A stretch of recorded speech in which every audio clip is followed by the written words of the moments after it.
eu cresci dentro da igreja, né? Eu nasci e cresci dentro da igreja. Eu nasci num lar cristão e dentro da igreja, todos os anos, igual a gente faz aqui, isso é uma tradição meio comum de igrejas acho que, se não em todos os lugares, em quase todos os lugares, de ter um evento missionário específico, um mês missionário específico, um momento missionário específico.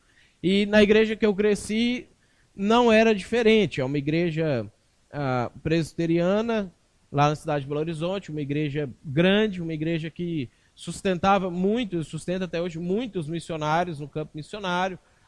Nós tínhamos, sempre nesses meses, esses missionários acabavam indo lá na igreja para poder falar sobre seus trabalhos e tudo, e a gente tinha os missionários, assim, estrela, vamos dizer assim, aqueles que eram extremamente famosos, todo mundo conhecia, todo mundo queria ficar perto, ouvir ele e bater um papo com ele no final do culto e qualquer coisa assim. E nós tínhamos aqueles missionários que, para nós, eles não eram tão estrelas assim, a gente não conhecia, a gente sabia o que ele fazia. Eram os missionários que estavam em lugares evangelizando, fazendo trabalho de missões, etc. Mas, por razões N que a gente não a gente sabe, na verdade, porque o cara não fica muito famoso, não fica muito conhecido, não sei o que. Então eu lembro que... mas eles iam lá também. E aí os missionários mais importantes pregavam, né? E os missionários menos importantes, aí eles às vezes faziam uma oração, faziam alguma coisa assim, só para falar que ele fez alguma coisa, e a gente vê ele lá e depois ele sentava lá. Mas eu lembro que nós éramos incentivados a entrar em contato com os missionários, a conversar com eles, ficar próximo deles, tentar aproveitar aquele momento que eles estariam ali para, de alguma maneira, conhecer o que eles estavam fazendo e tudo. Eu lembro que um deles, em um momento lá, eles tinham um stand onde ele era missionário na Rússia, e em uma localidade da Rússia complicada lá, de contexto de perseguição ainda. E eu lembro que ele tinha umas bíblias em russo, uns livros em russo. Ele me alfabetizou rapidamente em russo ali, uma coisa ou outra, que dá, porque o alfabeto é um pouco diferente do nosso. E aí eu lembro que, conversando com ele, eu acho que foi a primeira vez assim que eu me toquei, que eu pensei sobre essa situação de, ele realmente está vivendo. Porque, eu não sei se acontece com vocês também, né? Comigo, eu tenho aquela ideia que, assim, quando eu entro em contato com a pessoa, aí eu estou em contato com a pessoa. Quando eu saio de perto da pessoa, eu não fico imaginando, ela agora está acordando, agora está comendo, agora está saindo de casa, agora está passando coisas igual eu estou passando. Não, parece que a pessoa fica meio em suspenso lá naquela situação até que eu entre em contato de novo com ela. Então, com os missionários eram assim, eles falavam assim, nossa, o missionário fulano de tal, aconteceu tal, ele teve que sair correndo de casa porque estava perseguido, não sei o quê. Aí a gente achava, parecia assim, que a vida do cara era isso o tempo todo, essa aventura, esse dinamismo. A gente não pensava assim, que ele fugia uma vez no ano e os outros 364 dias do ano, ele acordava, tomava café, fazia as coisas normais que a gente faz, ia trabalhar, tinha seus problemas, tinha suas dificuldades, ficava feliz, ficava triste, né? Ia para a igreja normal igual a gente vai, tinha um culto normal igual a gente tem, voltava para casa normal igual a gente volta e tudo. Eu não me dava conta dessa situação até esse dia que eu conversei com esse missionário da Rússia especificamente, porque ele era comum, ele era normal, né? Ele não era aquele missionário superstar daqueles que a gente via, como Ronaldo Lidório e outros assim, que normalmente estavam lá. Ele era um sujeito normal, assim. E aí, depois eu entendi que o Ronaldo Lidório também era, né? E todo mundo é, mas as percepções nossas são assim. E aí eu lembro que foi a primeira vez que eu dei uma oferta missionária específica para alguém, né? Eu tinha, sei lá, 13 ou 15 anos, uma coisa assim. Aí eu lembro que eu peguei um dinheiro e dei para ele. Falei assim, isso aqui é minha oferta para você. Porque até então, desde criança, a gente era acostumado a dar oferta, mas aquele negócio, a gente recolhe a oferta coletivamente na igreja e a oferta é encaminhada para o missionário e a gente muitas vezes nem conhece a pessoa que recebe essa oferta. E aí eu lembro, pensando nessa situação, que quando os missionários eles vinham contar aquilo que estava acontecendo no campo e etc., sempre em algum momento da pregação, da palestra, ou da exposição do que está acontecendo, sei que alguém, de alguma forma, ele falava isso aqui: missões se faz indo, contribuindo, orando. Todo mundo falava isso. Eu cresci ouvindo isso. Talvez você deve ter ouvido isso também, ou deve ter crescido, ou a sua vida cristã, uma parte dela, se não toda, ouvido essas coisas também. E aí, eu que sou uma pessoa inclinada à avareza, esse é um pecado que eu tenho que lidar com ele a minha vida inteira, e eu preciso cuidar bastante dessa situação, né? Seja pela minha raça, seja pela criação que eu tive, seja pela cultura que a gente tem. Eu tenho muitos fatores negativos que vão me levar para isso, para não querer gastar dinheiro, ou perder dinheiro, ou tirar dinheiro do bolso, ou comprar coisas de alguma maneira, nesse sentido assim. Aí eu olhava para essa situação e eu pensava da seguinte maneira: indo, né? E aí os dois indo aqui, eles eram mais complicados.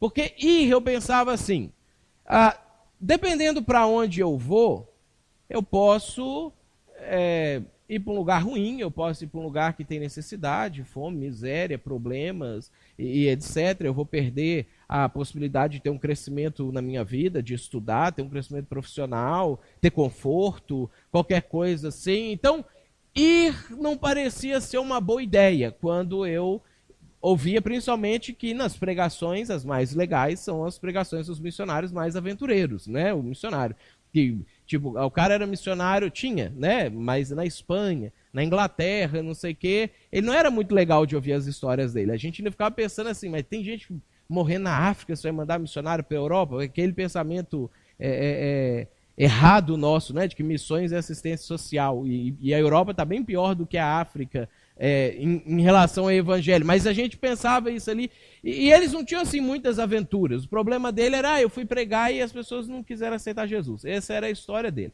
né? O pessoal da África, da Ásia, fugia de muçulmano, tinha aquele negócio todo. Então assim, era muito legal ele. Aí eu pensava assim, mas eu não, né? Ficar vivenciando, ter banheiro, para mim eu acho que a pior de todas as coisas é ir num lugar que não tem banheiro. Eu como qualquer comida que for, não sou nojentinho com sujeira em geral e etc. Mas o banheiro para mim é um negócio importante. Aí eu ficava vendo assim, o cara vai no mato, que absurdo um negócio desse. Aí, e não é para mim. Aí vinha a segunda possibilidade, contribuir. Aí eu olhava e falava assim, puxa vida, se eu contribuir, até contribuo com aquela, que é a partezinha normal, assim, né, que a gente, crente, tem que dar a contribuída normal. Mas se eu contribuir para valer, eu vou, talvez, perder um passeio, talvez eu vou ter que sacrificar um sushi no mês, para quando aquele dinheiro indo para lá, eu talvez não vou conseguir comprar um negócio maiorzinho, assim, que eu estou com vontade de comprar. Aí a avareza vinha forte no meu coração, aí eu olhava esse negócio de contribuir, pensava assim, contribuir não é um negócio muito legal. Aí vinha orar. Aí orar eu pensava assim, bom, a gente já separa na igreja, toda semana, um momento para orar. Eu vou estar lá mesmo para orar, né? Não estou fazendo outra coisa. Em casa eu separo um momento para orar. Eu posso orar de noite, antes de dormir, eu posso ir orando até dormir, né? Então assim, eu já vou estar na cama mesmo, parado, não vou estar deixando de fazer nada, não sei o quê, eu coloco a oração ali no meio do negócio. Aí normalmente, quando eu olhava para esse ir, contribuir e orar, que a gente podia escolher para poder fazer missões, porque o missionário falava que a gente tinha que fazer missões de alguma maneira. Eu ouvia esse negócio e eu acreditava nesse negócio, como acredito até hoje, mas eu tentava burlar o jeito de fazer o negócio. Aí eu olhava e falava assim, bom, das 3 opções, que não vai me tirar do conforto da cama, não vai me tirar as coisas, não vai, eu vou poder sair, eu posso até orar na hora que eu estiver comendo, né, o meu McDonald's lá, eu posso falar assim, Deus, e abençoe todos os missionários da terra nesse momento, alimente-os, né, enquanto eu for fazer a oração do agradecimento do hambúrguer. Eu elegia a oração para ser a minha contribuição de missões. Eu falava assim, não, é assim que eu vou contribuir com missões. Agora, quando a gente olha para essa situação, normalmente eu acho que a sua tendência é achar essa melhor forma de fazer missões também, das formas à disposição que a gente tem aqui agora. O grande problema é que na nossa cultura cristã a gente tem uma compreensão um pouco complicada da oração. A gente entende errado algumas coisas da oração. A gente e para mim, quando eu escolhia orar dos três, é porque eu achava erradamente que era o mais fácil de todos eles e o que ia me custar menos coisas para fazer de todos eles. Porque, primeiro, que a gente associa oração com reza, porque nós somos criados, né, numa cultura católica. O catolicismo é o pano de fundo religioso cristão de todos nós, mesmo quem nasceu num lar evangélico, como é o meu caso. O nosso evangelicalismo brasileiro, ele é influenciado pela Igreja Católica, mesmo que seja o anticatólico, mesmo que seja assim, a gente constrói ideias, teologia, etc., para ser contra o católico. O problema é que quando você constrói qualquer coisa para ser contra alguém, você obviamente está sendo influenciado por essa pessoa. Então, a ideia de reza que nós herdamos dos católicos, e a gente de algumas formas absorve na nossa espiritualidade também, diz pra gente que orar é para você cumprir uma obrigação. Orar é porque você talvez cometeu pecados, e se você fizer determinadas orações, seus pecados vão ser tirados. Ou talvez vai gerar créditos para você no mundo espiritual, se você fizer determinadas orações. E aí muitas vezes, para a gente, a oração ela se confunde um pouco com a reza católica. Por isso que os católicos usam aquilo que Jesus falou: não faz isso, não faz vãs repetições quando você estiver orando, mas os católicos fazem, e a gente às vezes herda isso também. Parece que eu vou reforçando meus créditos com a oração, e aí eu cumpro a minha obrigação, e aí eu orei, e aí Deus não pode me cobrar mais que eu não estou fazendo missões, porque eu orei, eu fiz a minha parte. Um outro motivo que leva a gente a ter uma má compreensão a respeito da oração é que nós dissociamos oração de ação. Parece que orar é quando eu não dou conta mais de fazer alguma coisa.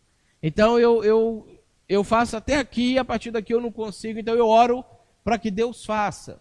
E aí o problema disso é que muitas vezes a gente também ora não só quando a gente não dá conta, mas quando a gente não quer fazer alguma coisa. Aí a gente fala assim: não, eu não quero me envolver, eu não quero ir, eu não quero dar. Então eu vou orar para que Deus envie pessoas e levante pessoas que contribuam. Olha, eu faço a minha parte, né? Se não fosse a minha oração, ninguém teria ido e ninguém teria contribuído com esse cara, né? Então eu já fico tranquilo, alivio a minha consciência naquela questão e pronto. Deus, faça aquilo que eu não estou afim de fazer. Faz aquilo que eu não estou afim de me envolver com. E o terceiro, porque nós confundimos oração com mandar boas vibrações e bons sentimentos. Essa é a nossa parte espírita da coisa, porque nós também somos influenciados fortemente pelo espiritismo. Aliás, isso é um negócio muito interessante, que se você vê os dados do espiritismo, por exemplo, no Rio Grande do Sul, né, os dados oficiais em torno de 2 a 3% das pessoas se declaram espíritas, ou seja, cada 100 pessoas, 3 iam dizer que eram espíritas. Mas se você perguntar para as pessoas, o que você acha que acontece quando a pessoa morre? A maioria das pessoas que você e eu conhecemos aqui no Sul acha que vai reencarnar, por mais que ela não se declara espírita. Mas na crença dela é que não, vai reencarnar, vai voltar de novo, vai pagar esses pecados, porque aqui se faz, aqui se paga. Tem um karma, né? Que deve ser um karma que está na minha vida por causa dessas coisas que estão acontecendo, não sei o quê. A pessoa não se declara espírita porque ela nem sabe que essas crenças delas são espíritas. Aí o que acontece? Essas ideias espíritas, elas vão entrando para a nossa percepção de espiritualidade também, de religião também. E aí a gente começa a ter ideia que, assim como o espírita, que oração boas energias, né? Bons fluidos. Você manda pensamentos positivos para alguém, e aí você energiza alguém que você ouviu falar: o missionário está lá na África passando, aí você manda energias positivas e ele fica energizado, ele não passa o problema dele mais, porque se eu mandar minha energia sozinho também, a África é muito longe, talvez não vai energizar também. Se todos nós juntos fizermos uma corrente de oração e juntos mandarmos as nossas energias, quase a Digdama da Terra do Goku, né? A gente mandar as nossas energias, o missionário vai conseguir um projeto. O missionário vai assim: eu preciso levantar 10 mil reais para poder fazer um poço artesiano aqui e ter água. Aí a gente manda energias positivas para que o poço se realize, né? E aí a gente vai acreditando que de fato nós estamos contribuindo com missões quando a gente faz isso, a gente reforça essa ideia. Por exemplo, pega as suas orações, talvez você faz isso. Você reforça essa ideia quando, por exemplo, você ora por todas as famílias da terra. Todas as famílias da terra continuam cheias de problemas depois da sua oração. Por que você orou? O que mudou? Você de fato acha que se você orar por todas as famílias da terra, imediatamente depois da sua oração, todas as famílias da terra vão ficar bem? Ou você ora por todos os órfãos do mundo? Aí você termina de orar e eles continuam com os mesmos problemas deles. A gente reforça essa ideia com a maneira com a qual a gente ora normalmente. Eu não me importo com todos os órfãos da terra. Eu nunca fiquei sem dormir pelo que está acontecendo com todos os órfãos da terra. Eu não conheço eles. Eu não tenho envolvimento emocional com eles. Eu já fiquei sem dormir por problemas de pessoas muito queridas, próximas a mim, passando por algum tipo de problema. Todos os famintos da terra, eu não fico culpado quando eu estou comendo, pensando, tem gente agora na África morrendo de fome. Eu sei que tem, eu não queria que tivesse, mas eu não sinto assim, nem vou comer mais por causa disso aí. E a gente faz isso com as nossas orações. A gente ora por todos os problemas do missionário, ou do campo, ou do projeto, mas a gente não sente absolutamente nada em relação àquilo que está acontecendo. Quando nós olhamos para as orações bíblicas, não é isso que a gente vê.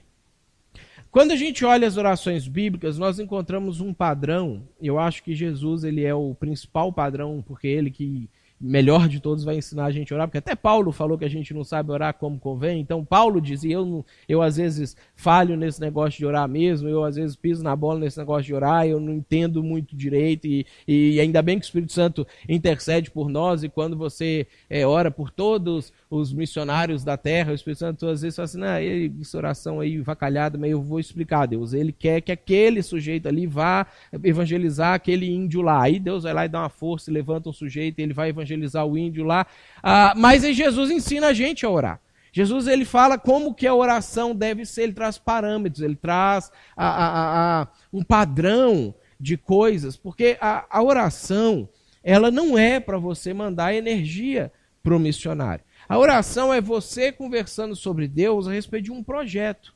É você conversando com Deus a respeito de alguém. É você e Deus dialogando, conversando, falando sobre alguma coisa ou algumas coisas que precisam acontecer.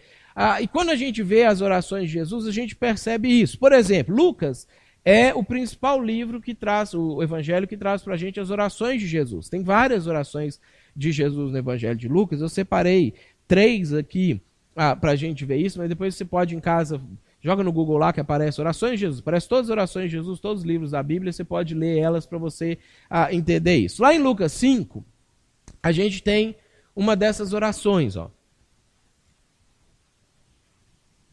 Olha só o que é que o texto vai falar para a gente. Todavia, as notícias a respeito dele, Jesus, se espalhavam ainda mais. Jesus estava começando o ministério dele.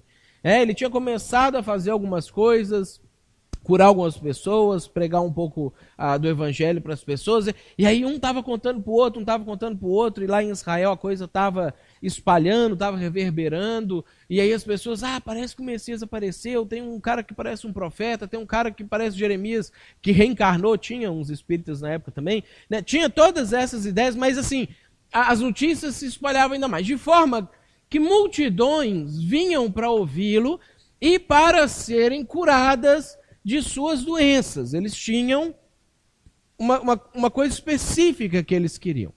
Que Jesus falasse com eles, que Jesus curasse as doenças deles. Eles eram doentes, eles tinham lepra, eles eram paraplégicos, eles tinham doenças mentais, alguns eram endemoniados, eles tinham uma série de doenças, de problemas, de confusão. E eles iam. Aí Lucas fala assim, mas, ou seja, as pessoas vinham até Jesus para isso, mas Jesus retirava-se para lugares solitários e orava. Normalmente a gente, na nossa prática de vida, a gente para aqui.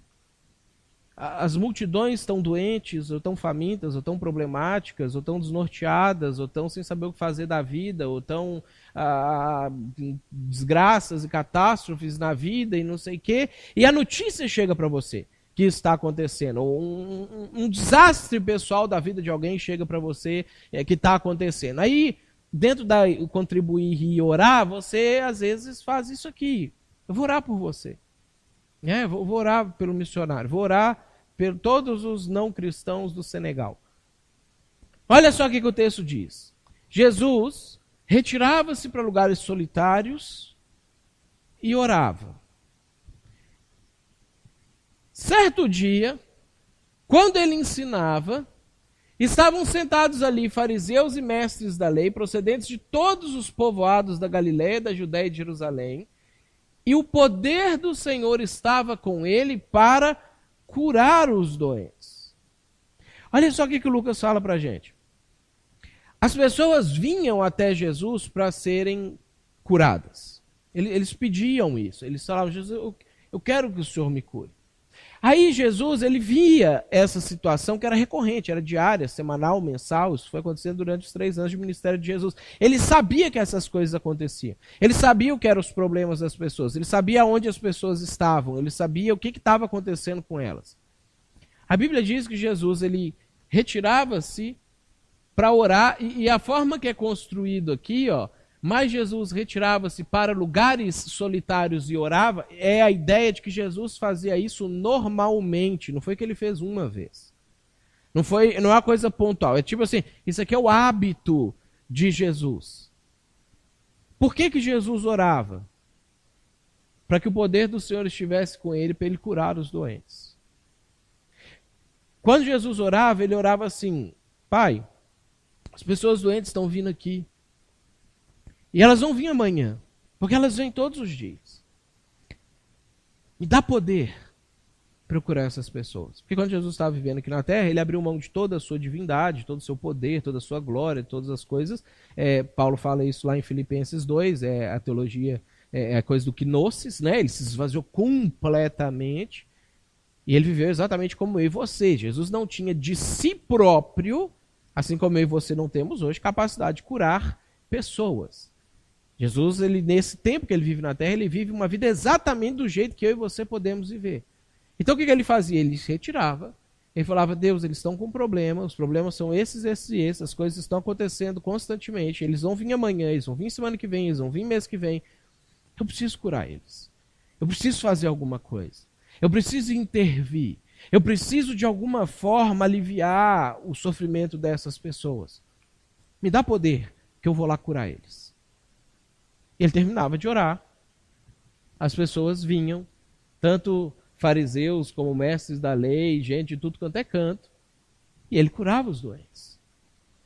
Jesus, ele não intercedia por todos os doentes da terra. Jesus orava, me dá poder, porque eu vou curar amanhã a Maria, eu vou curar o João, eu vou curar o cara no poço de Betesda, eu vou ressuscitar o Lázaro, eu vou curar o paralítico. Amanhã talvez pode ser que eles vão descer de novo alguém no telhado da minha casa, eu vou curar aquela pessoa, eles vão me falar que tem 10 leprosos. Entrar em Jericó, tem um cego que sempre fica lá pedindo esmola, eu vou curar aquele cego. Então Deus me dá poder, porque eu vou curar as pessoas.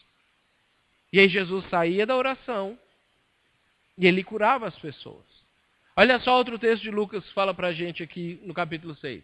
Num daqueles dias, Jesus saiu para o monte a fim de orar. Prática dele. Ele sempre fazia isso. E ele foi orar. E passou a noite orando a Deus. Ao amanhecer, ele chamou os seus discípulos e escolheu 12 deles, a quem designou como apóstolos. Jesus, ele orava para Deus quando ele via a necessidade da pregação do evangelho por todo Israel. Então ele se recolhia e falava assim, Deus, Israel precisa ouvir o evangelho. Como que eu orava? E talvez você ora. Levante pessoas para que pregue o evangelho para a nação de Israel. Como que Jesus orava?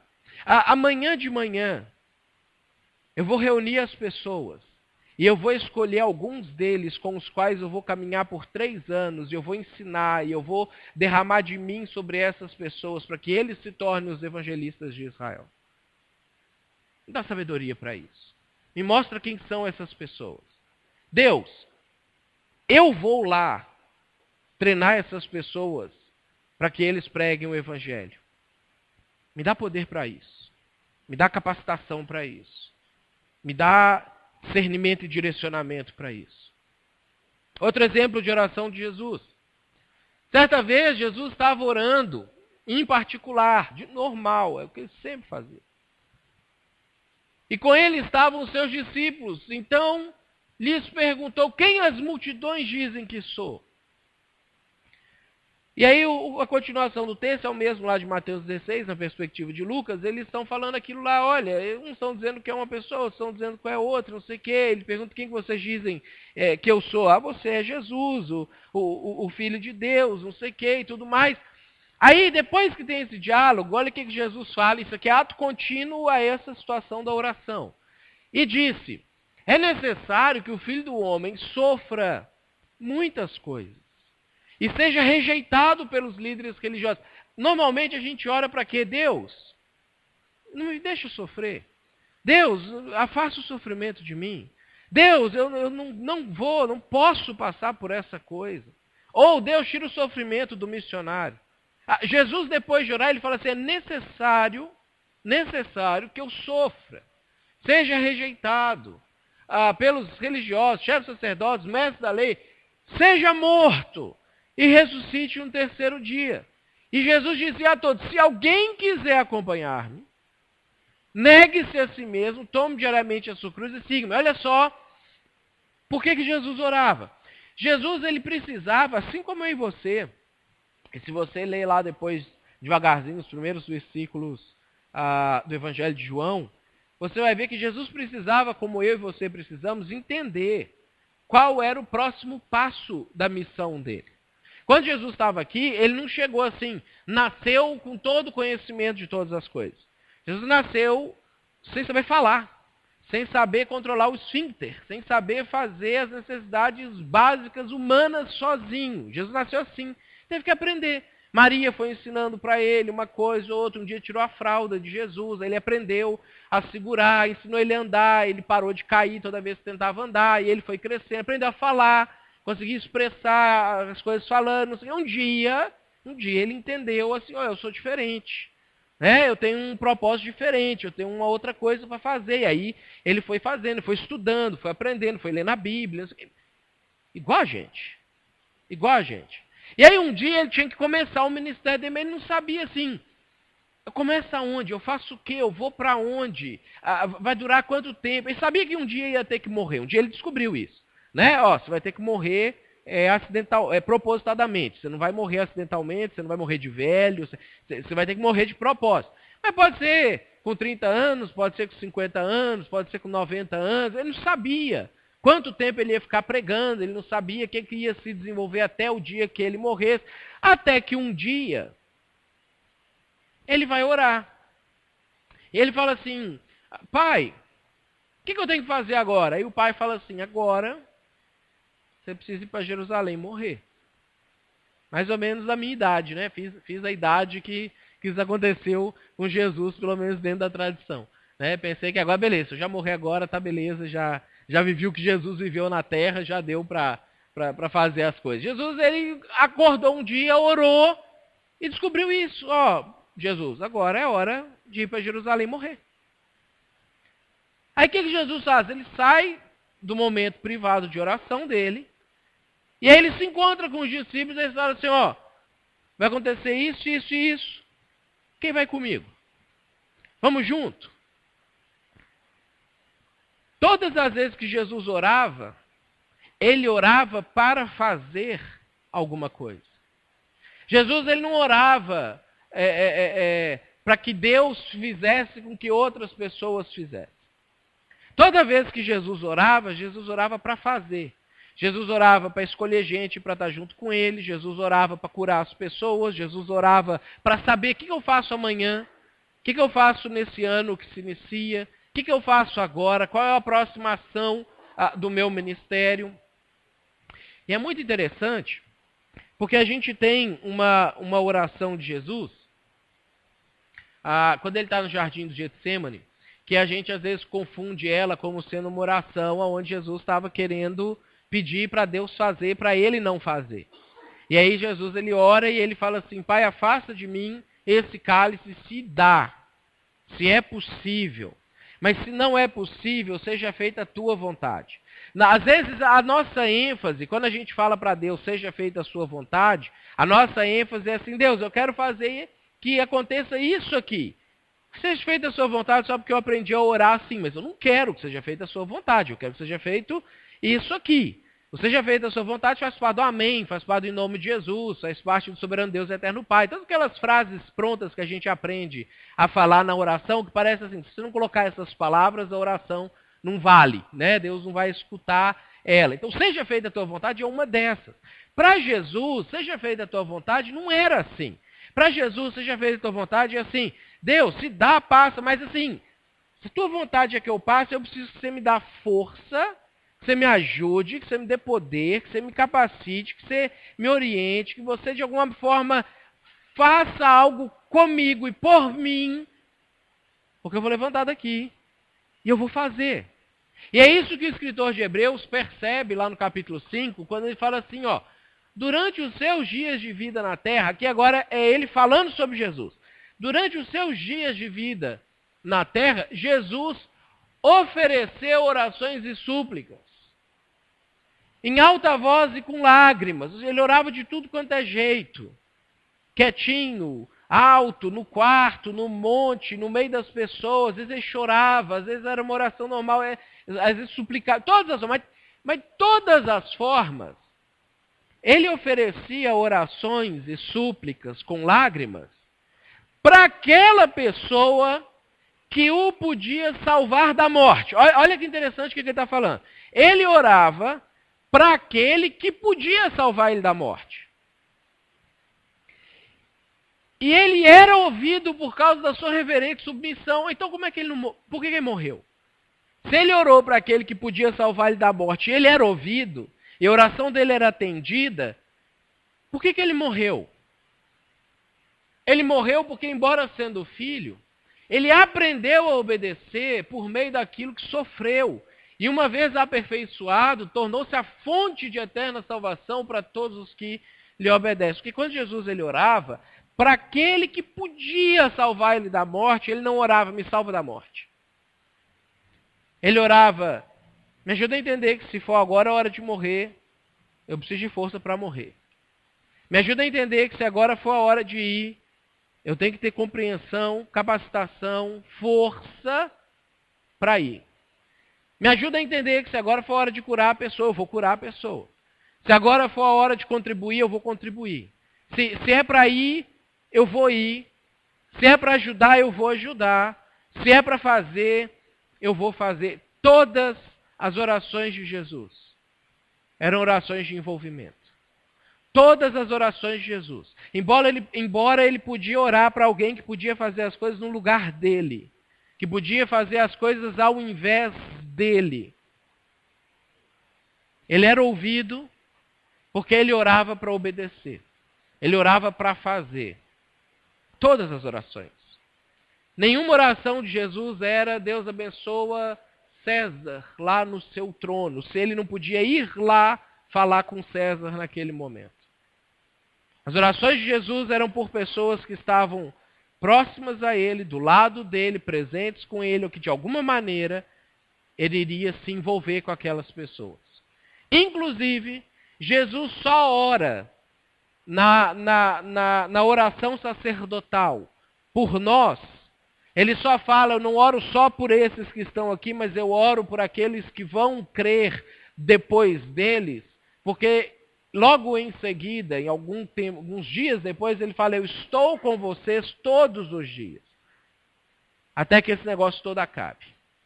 Ou seja, ele só orou por nós 2000 anos atrás, hoje, porque ele fez um compromisso de estar hoje aqui com a gente, se envolvendo com a gente naquilo que ele orou por nós 2000 anos atrás. Abençoa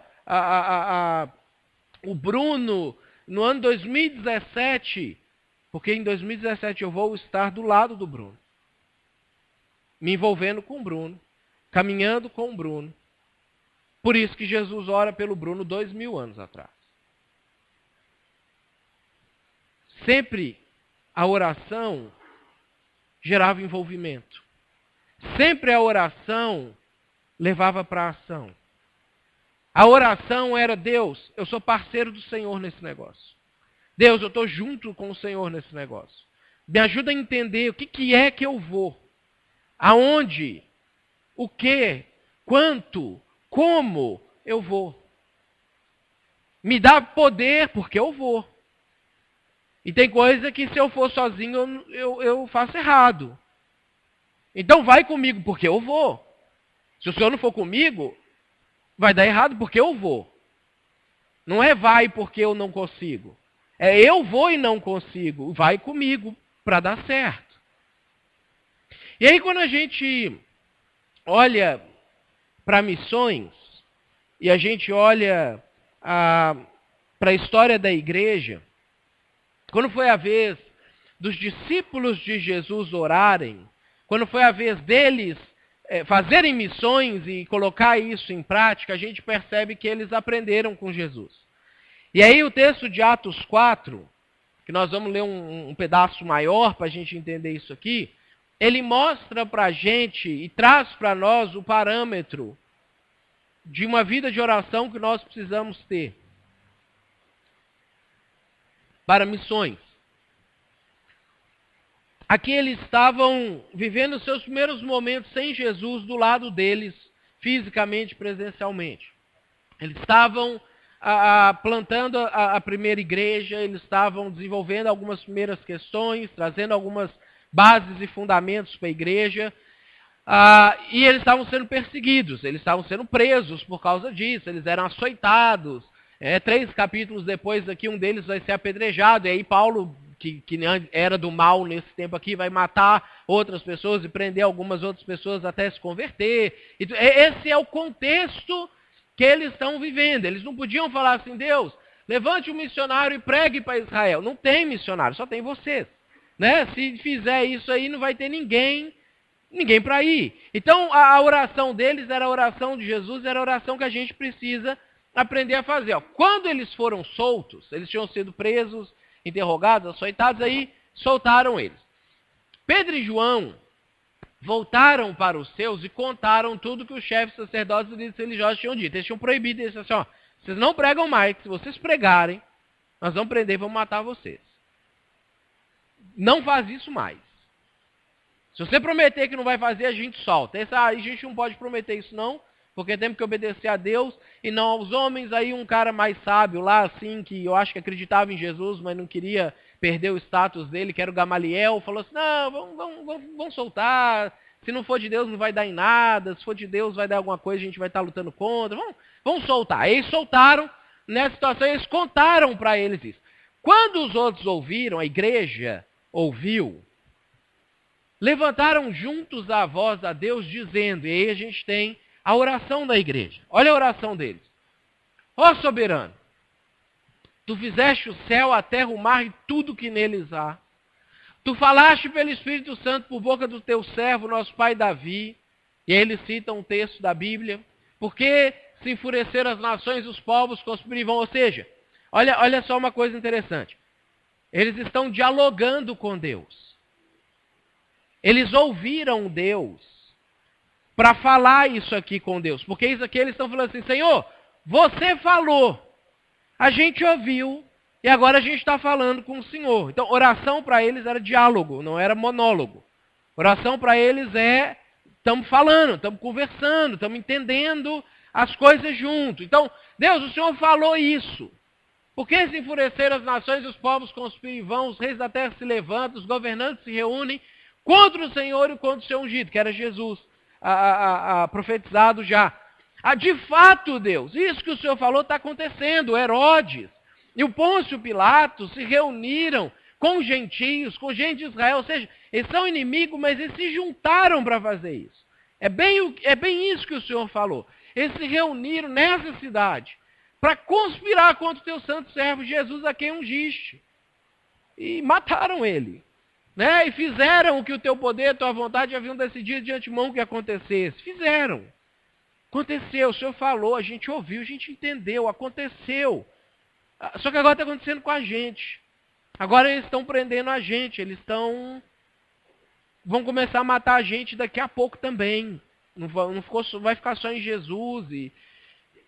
E aí imagina, se eu não tinha vontade de ir para o campo missionário, porque não ia ter um banheiro, imagina o que esse pessoal está vivendo agora. Imagina o que eles estão passando agora. Se eu não queria contribuir, porque eu ia deixar de comer um sushi naquele mês com aquele dinheiro que eu estava contribuindo, imagina eles que perderam emprego, perderam posses, perderam casa, ficava mais preso do que solto, às vezes matava só o filho do cara e o cara ficava vivo sem o filho a partir daquele momento, matava o irmão do cara e ele ficava vivo sem o irmão a partir daquele momento, às vezes só espancava ele bastante, ele ficava todo capengando, porque não tinha nem tratamento igual tem hoje, então infeccionava, inflamava, tinha que amputar o braço e a perna por causa de uma tortura que eles sofriam lá. Era a realidade deles, era a vida deles. E eles estão orando para Deus nesse momento aqui. Senhor, é isso que está acontecendo. Agora, Senhor, considera as ameaças deles. E eu fui ensinado e treinado a orar. Considera as ameaças deles e me livra disso. Considera as ameaças deles e me faz não precisar passar por essa situação. Ou levanta alguém que vá e fortalece alguém para ir. E levanta. Eu fui treinado a orar assim.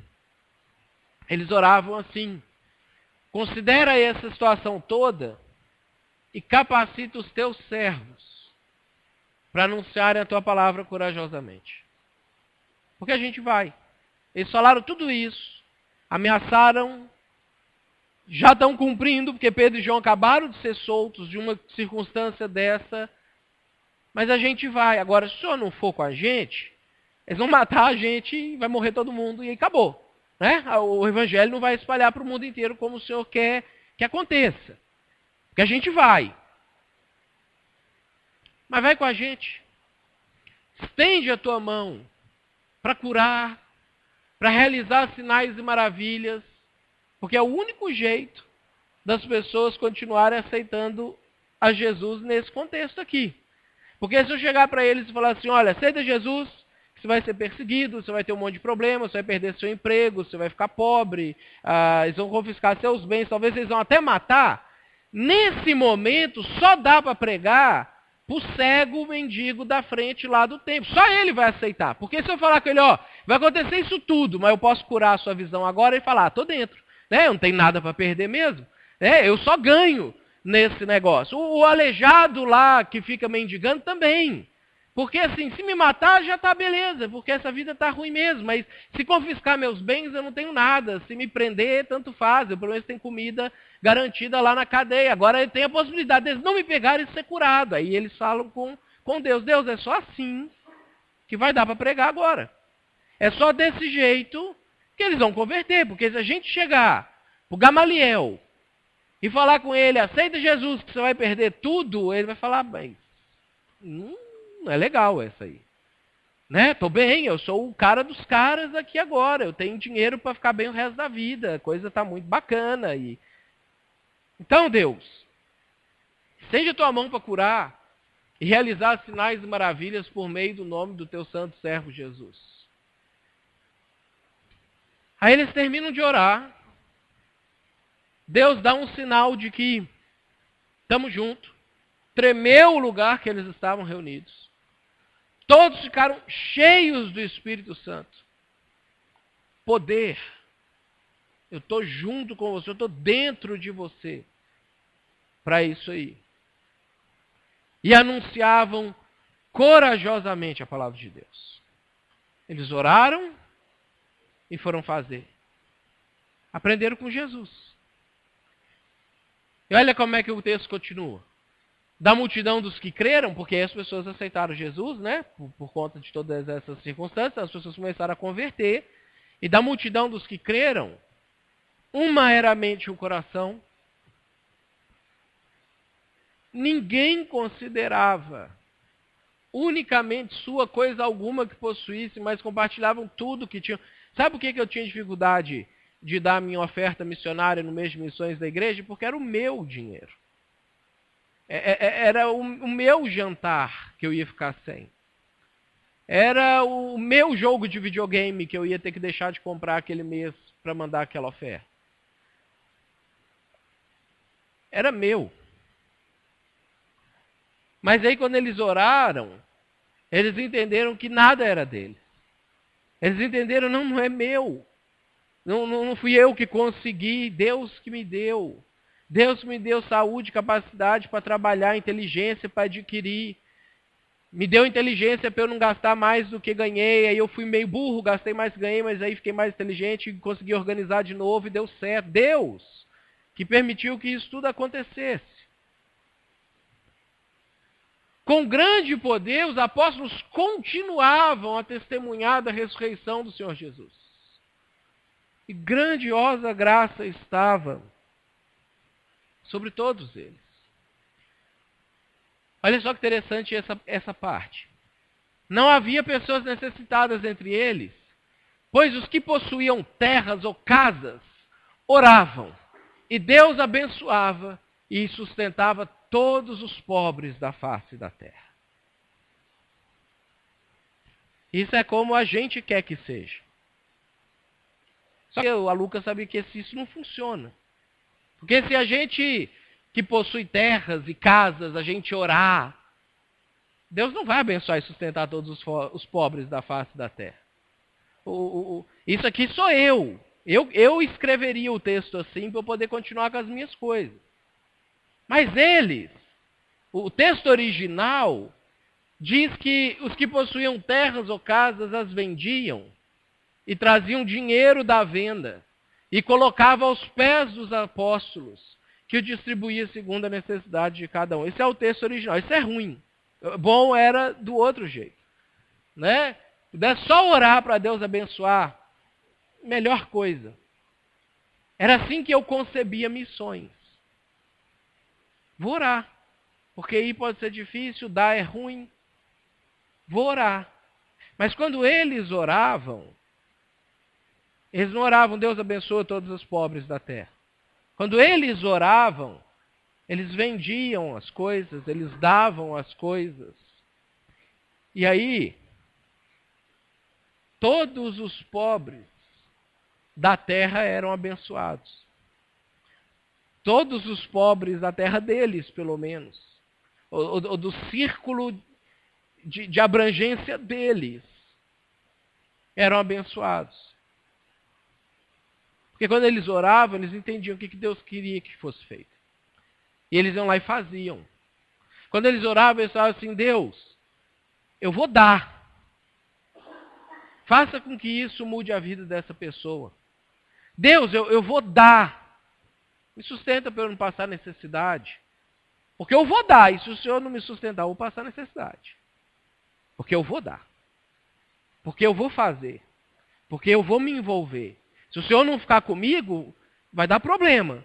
Então fica comigo. Porque eu vou fazer.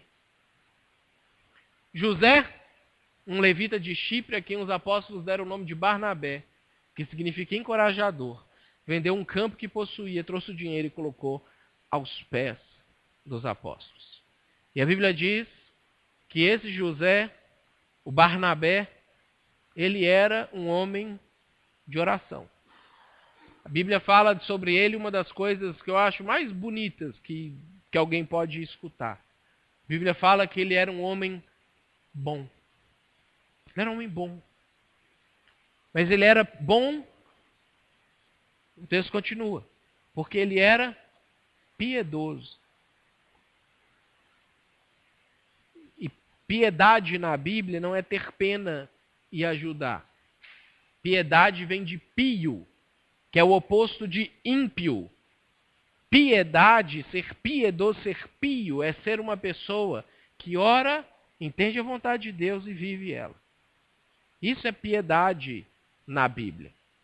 Acaba sendo associado com caridade, porque normalmente a vontade de Deus é que você ajude pessoas que precisam de ajuda. Mas piedade é porque Barnabé era alguém que orava e agia. Orava e fazia de acordo com aquilo que ele estava orando. Homem bom, piedoso, cheio de temor e fé. E a musiquinha do Guilherme Kerr, homem de Deus. Isso é oração na Bíblia. Não tem nada a ver com mandar energia positiva para alguém. Não tem nada a ver com cumprir uma obrigação, para que a obrigação cumprida gere algum tipo de crédito. Orar para missões é também ir e contribuir. Orar é orar para Deus falar assim: Deus, aonde que o Senhor quer que eu vá? Ou se o Senhor quer que eu fique, por que que o Senhor quer que eu fique?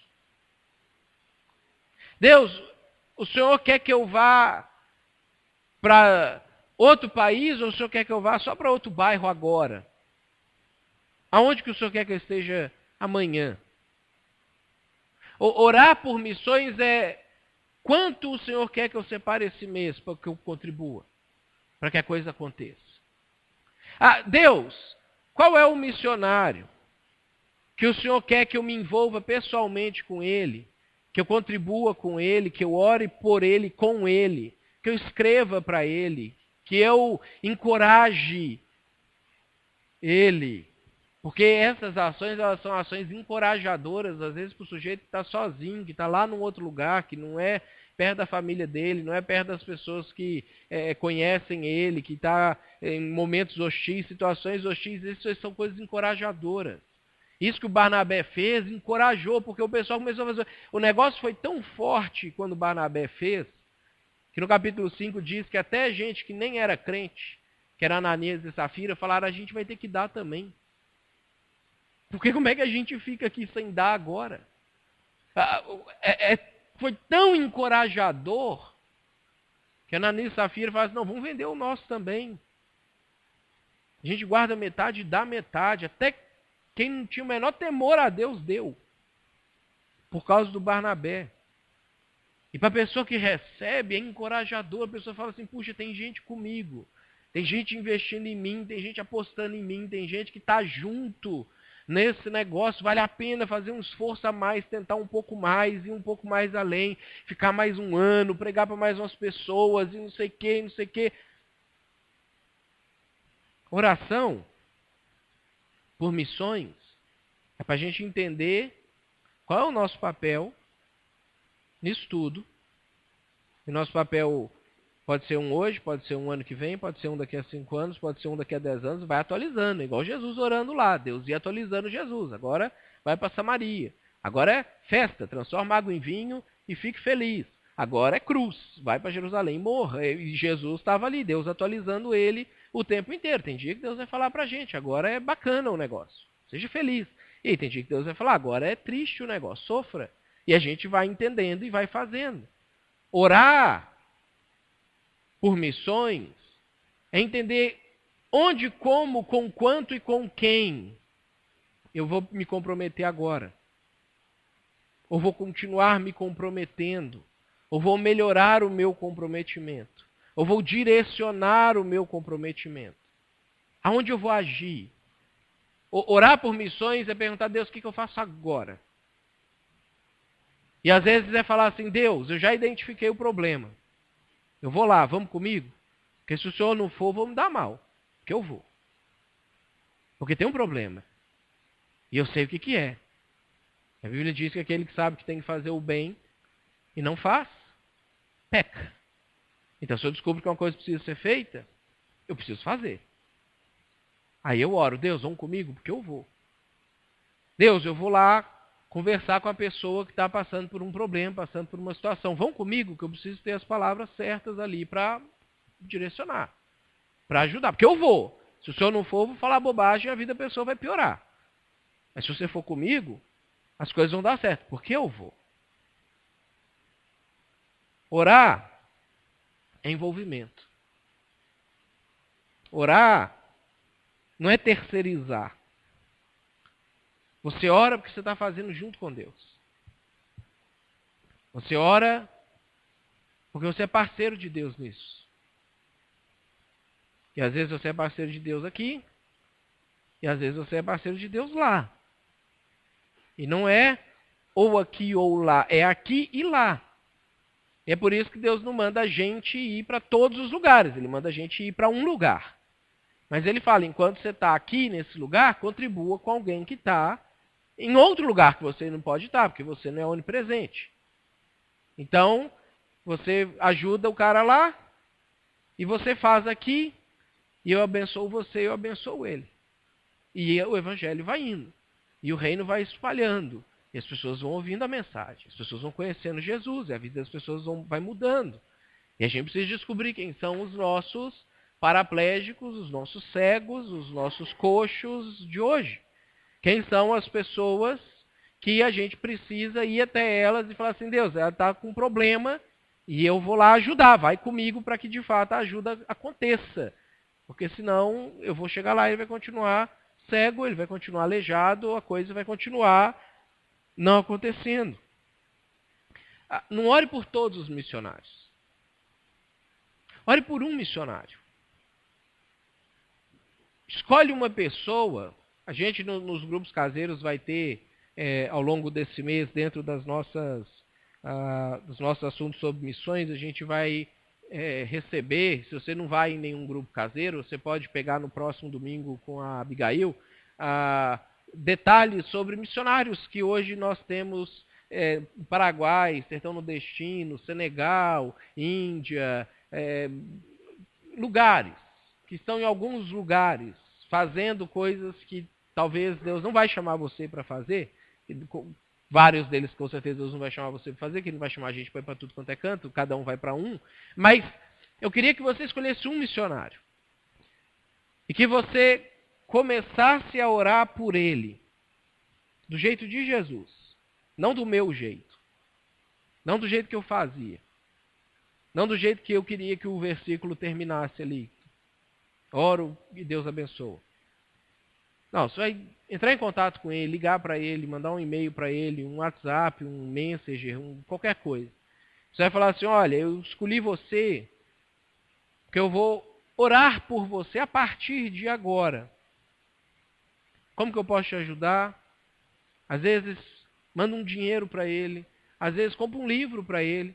Tem missionário, gente, que é igual a gente. Que é preguiçoso também, não gosta de ler. Né? E vai para o campo missionário, ele faz seminário, 4 anos de seminário, depois ele fica 10 anos no campo missionário e nunca mais lê um livro, ele não se atualiza, ele não sabe o que está acontecendo. Ele é igual a gente. Né? Arranja um emprego lá na área de formação, nunca mais faz uma pós, um mestrado, não lê mais livros sobre aqui, tá dando para fazer, vamos fazer. O missionário, ele é igual a gente. Então, incentiva o missionário a melhorar também. Manda um livro para ele, manda um artigo para ele. Olha, eu vi isso aí que você me falou, que você está conversando com os Zulus aí na África. Eu li um artigo aqui da revista Science que os Zulus da África, eles têm um problema de depressão na família, e como eles só casam entre si, todos eles vão ficando com o mesmo problema, não sei o que. Vou te mandar esse artigo aí para você ler. Quem sabe você pode desenvolver um trabalho nesse sentido aqui. Manda um incentivo para o missionário, manda uma dica para o missionário de um negócio bom que ele pode fazer lá, que talvez ele lá não consegue ver e você de fora consegue ver. Faz alguma coisa enquanto você ora por ele. Se envolva com ele. Escolhe uma pessoa esse mês, para você orar por ela do jeito que Jesus orava. Vire amigo dessa pessoa. Né? Não ora assim por um país. Ora por pessoas específicas, por projetos específicos. Ora assim, Deus, eu estou mandando esses R$50 para sustentar a Malika lá no Senegal, para ela poder estudar e comer por um mês na escola que a Betânia tem lá no sul de Dakar. abençoa a Malika para que ela aprenda e ela consiga mudar a vida dela, e ela seja alfabetizada, e ela estude, e ela consiga ter uma vida diferente da vida que os pais, os avós, os bisavós dela tiveram até esse momento, com esse dinheiro que eu estou mandando para lá enquanto eu estou sustentando ela. E aí você manda uma carta para o pessoal da Betânia lá, falando sobre isso, eles traduzem sua carta para o francês, aí eles leem para a Malika escreve, eles traduzem, manda para você e conversa com ela. Entende o que ela está vivendo, o que está acontecendo por ela. Ora do jeito que Jesus orava. Ela não precisa das suas energias positivas. Porque só funciona no Dragon Ball. Na prática isso não acontece. Ela precisa das suas ações positivas. Ela precisa do seu envolvimento. Ela precisa que você está aqui orando e Deus está falando com você. Ajuda fulano. E aí você levanta e você faz. Vamos orar por nós? Para a gente ficar assim? Para a gente ser assim? Senhor, nós somos gratos a Ti, porque Jesus orou por nós desse jeito. Não mandou uma torcida para que a gente dê certo, mas veio, se envolveu e fez a gente dar certo. Fez a coisa acontecer. E somos gratos porque enquanto o Senhor Jesus orava, Ele estava se comprometendo com aquela oração. Nos ajude a ser assim, Deus. A gente precisa mudar isso, mudar as nossas concepções, nossas percepções daquilo que é a oração por missões, oração pela vida das pessoas, pelas necessidades das pessoas. Nos ajuda, Deus, a orar por menos gente e ser impactante na vida de todas essas pessoas que a gente ora. Nos ajuda a também ter discernimento para aquilo que o Senhor quer que a gente faça, a gente fazer. Para a gente colocar em prática, para a gente ir aonde o Senhor quer que a gente vá, falar o que o Senhor quer que a gente fale, contribuir com aquilo que o Senhor quer que a gente contribua, para que a gente possa, Deus, de fato viver essa vida missionária. Nos ajude a não perder de perspectiva a vida de oração. A não, porque a gente às vezes ora essas orações infrutíferas, às vezes corre o risco de achar que a oração não funciona mais. Ajuda a gente a entender que não é que a oração que não funciona mais, que é a gente que faz errado. Traz essa compreensão, essa convicção para a gente, para que as nossas orações elas possam ser iguais a Jesus, todas elas atendidas, todas elas ouvidas, Deus, porque nós queremos estar junto com o Senhor. Nós queremos estar fazendo aquilo que o Senhor está fazendo. Aqui em São Leopoldo, na Índia, em todos os lugares onde o Senhor, de alguma maneira, consegue levar a gente, a nossa influência, a nossa palavra, o nosso dinheiro, o nosso carinho, o nosso encorajamento. É isso que a gente quer fazer, Pai. Peço que o Senhor abençoe cada um de nós, leve a gente em paz para casa, debaixo do Teu cuidado. Deus, livre-nos do mal e não nos deixe cair na tentação de vivermos uma vida alheia àquilo que o Senhor está fazendo. Nós choramos em nome de Jesus. Amém.